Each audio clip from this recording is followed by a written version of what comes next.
Minister al-Halaqi at the People's Assembly states Syria is strong by its army and people, its economy is firm and has started to recover despite the war of terrorism and the sanctions. Defying terrorism, about 392,000 students start their exams in Syria. Campaigns for presidential candidates continue and the voters are determined to choose the best. And finally, the Syrian Arab Army carries out wide-scale operations in the countrysides of Damascus, Daraa and Aleppo.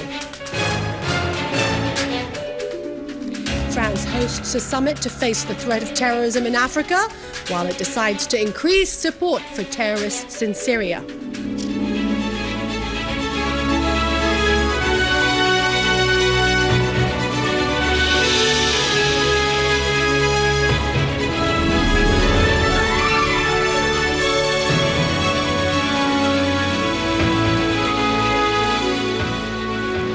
Good afternoon, welcome to our news bulletin. I'm Dania Nizam. The People's Assembly held a session attended by the Prime Minister and the Cabinet today.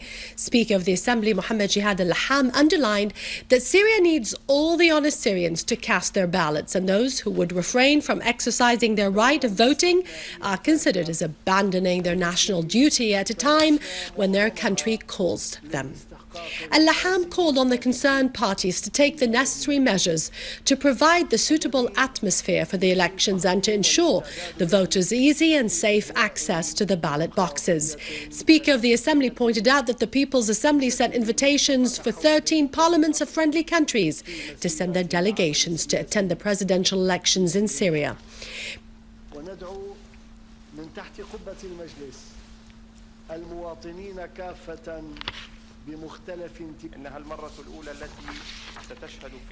Prime Minister al-Halaqi asserted that the Syrian economy has remained steadfast despite the escalating terrorist war and the economic sanctions on Syria, adding more that the economy has started to recover with the launching of the production process and the reconstruction plans.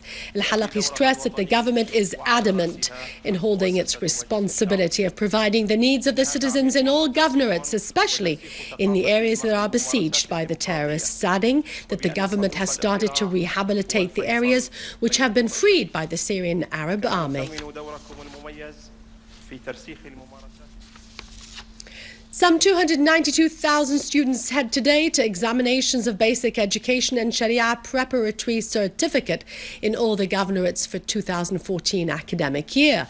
In this framework, Education Minister Hazwan al-Waz was briefed on the reality of the examinations of the social studies subjects that comprise history, geography and national education in a tour he made to several exam centres in Damascus countryside governorate. The minister inspected the centre's readiness, asking them to secure quiet and comfortable ambience to the pupils. He also stressed that the students and the observers must abide by the exam's instructions in order to achieve better results.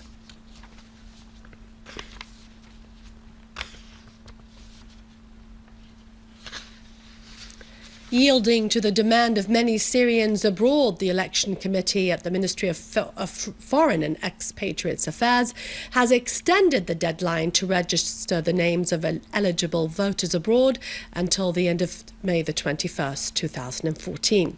The committee said that Syrians who live abroad and who have residencies at the hosting countries should head to the Syrian embassies bringing their passports to register their names at the voters' lists in order to be able to participate in the presidential elections that is set to be held at the Syrian embassies abroad on the 28th of May 2014. The committee pointed out that the Syrian citizens abroad can also register their names either by faxing to the embassies or by sending letters via the regular mail or by email. Meanwhile, at home, campaigns continue to support the presidential elections due to be held on the 3rd of June amidst several public activities in different governorates asserting solidarity with the Syrian Arab Army and the national principles. In Idlib, Minister of State for National Reconciliation Affairs, Dr. Ali Haider, asserted that the political leadership pays great attention to Idlib as part of the government's care for all the Syrian governorates. Minister Haider pointed out that holding the presidential elections on its scheduled time is a mere sovereign issue, and it is the citizens' right and duty to participate in it. Minister Haider asserted that the solution to the crisis in Syria can be realized only by the Syrian dialogue inside Syria, and that was emphasized during a press conference held at the Daraa Hotel in Damascus by the Committee of Following Up the Syrian National Reconciliation, which has emerged from Tehran conference. In a statement, the follow-up committee had called on all the Syrian opposition parties at home and abroad, as well as calling upon all the national parties to participate in a serious dialogue in order to bring Syria out of its crisis, underlining the sovereignty of the Syrian state, rejecting foreign interference in the country's internal affairs, and emphasizing the need to fight terrorism by all means. Members of the committee saw the stance by the opposition abroad of rejecting repeated calls for dialogue, asserting that they want to bring the solution out of the Syrian hands, paving the way for a foreign intervention in Syria's internal affairs. Syrian citizens continued activities to show support to the presidential elections, the Syrian Arab Army and the national principles. In Damascus, a mass gathering was organized in Yusuf al-Azma Square in support of the army, the national principles and the presidential elections. The participants said that Syria will continue to fight terrorism and takfiri mentality and calling upon all Syrians to vote in the elections. In Damascus countryside, a festival was held in Dahiyat al-Assad while people expressed support to the Syrian Arab Army and for candidate Dr. Bashar al-Assad. They also voiced support to the national reconciliation process, stressing that holding the elections on time shows that Syria's decision-making is independent. This is a public gathering on the elections for the presidency. This gathering is for the Syrians who defend their homeland and their legitimacy. The Syrians who were steadfast against the global war aiming to get over them and their structure. As Syrians, we condemn terrorism with all its shapes and faces, so we are going to reconstruct our Syria and live together safe and secured. The duty and right of every Syrian citizen is to vote. Our duty is to defend our homeland through these elections, which is the least we can do for our Syria. We will stay together forever and ever with our dignity and pride, as our homeland needs hard men. Today, we need a leader, and there is no one but our leader, Dr. Bashar al-Assad, our candidate. During the coming few days, Syrians are going to teach democracy to all the world through election polls here in Syria in light of the terrorist attack against it. World's conscience has died. There is no soul. Their souls and the blood were deformed. We speak up highly because justice is our road. Beware, you terrorists, because my soul and soul are twin.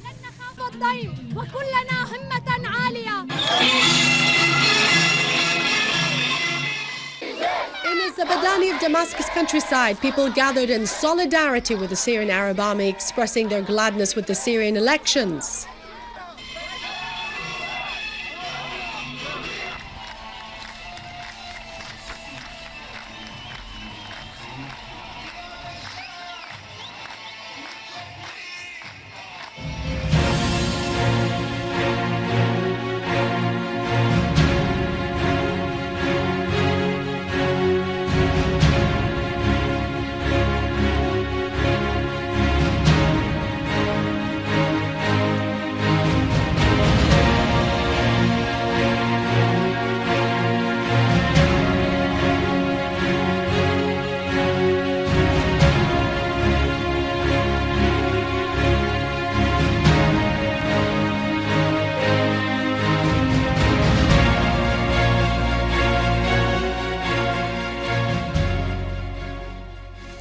In Homs, a 2-meter high and more than 100 meters long tunnel connecting Jebel Jandali with Al Warsha neighborhoods in Old Homs was discovered.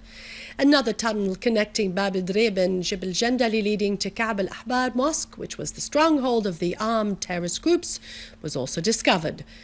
Both tunnels were used to transfer arms and ammunition and to launch attacks against the secured areas. In Daraa al-Balad, Syrian Arab Army units killed and wounded terrorists, including 8 of the terrorist group's leaders. in Al-Bahar Cemetery, Al-Jamrouk Al-Qadim, and the Journalists Building. Meanwhile, Syrian Arab Army units carried out a series of operations in Khan al-Sheikh and its farms in Damascus countryside. A military source said that 20 terrorists were killed and others wounded, and a warehouse full of variety of weapons and ammunition was destroyed to the west of Khan al-Athari in Al-Abbasiyan area and the surroundings of Khan al-Sheikh area. Army units also eliminated 30 terrorists and destroyed their weapons and ammunition in Sharaf Street and the surroundings of Khan al-Sheikh. Armed terrorist groups were eliminated near Nestle factory in the same area.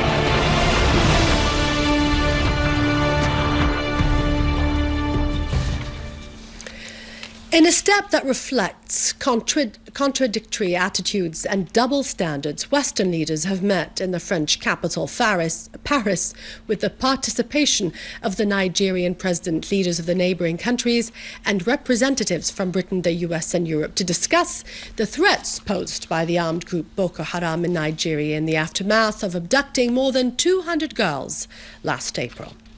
Participants sharply criticised the Nigerian government, describing its policy as lenient in combating Boko Haram and its terrorist practices. At times, these states turned their backs to the abduction of hundreds of Syrians in Daraa, Latakia countryside and elsewhere inside Syria. French President François Hollande asserted that Boko Haram poses a real danger on the West and Central Africa, adding that it has contacts with extremist groups in North Africa. He further called for setting up a plan to combat these groups. On his part, Britain's Foreign Minister William Hague proposed dispatching military experts to help Nigerian army to combat these groups.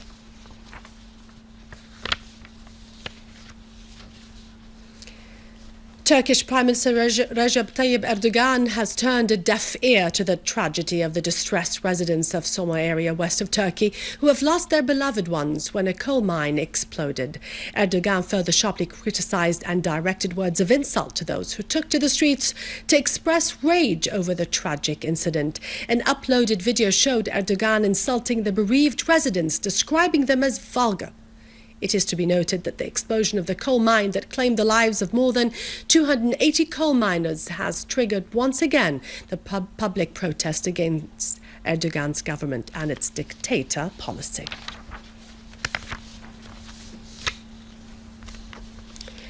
Iranian Assistant Foreign Minister Abbas Araghchi said that talks between his country and 5+1 group was moving in the right direction despite the difficulties, adding that a final agreement could be reached if the other side showed good intention and adopted a realistic policy.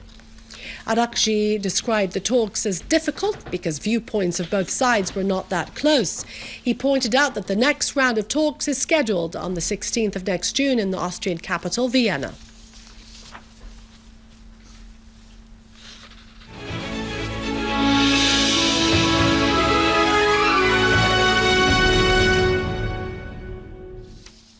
The Syrian Society of Exploration and Documentation has made a touristic tour in Old Damascus with the participation of more than 100 Syrian volunteers of various age groups to be familiarized with the most important touristic and historical sites in Damascus and to document them through modern means.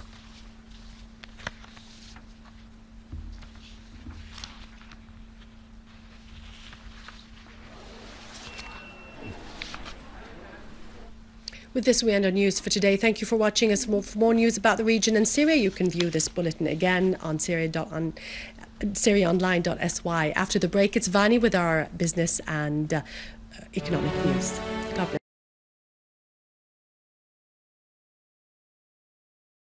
The People's Assembly held a session attended by the Prime Minister and the Cabinet today. Speaker of the Assembly, Mohammed Jihad al-Laham, underlined that Syria needs all the honest Syrians to cast their ballots, and those who would refrain from exercising their right of voting are considered as abandoning their national duty at a time when their country calls them.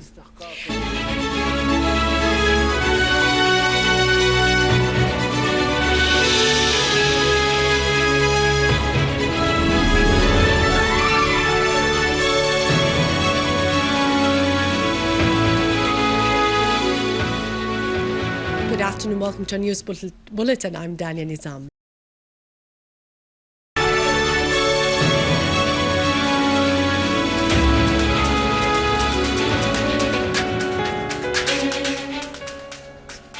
Prime Minister al-Halaqi at the People's Assembly states Syria is strong by its army and people, its economy is firm and has started to recover despite the war.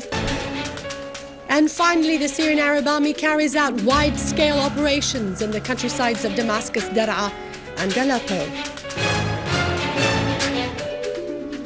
France hosts a summit to face the threat of terrorism in Africa, while it decides to increase support for terrorists in Syria. Terrorism and the sanctions. Defying terrorism, about 392,000 students start their exams in Syria. Campaigns for presidential candidates continue and the voters are determined to choose the best.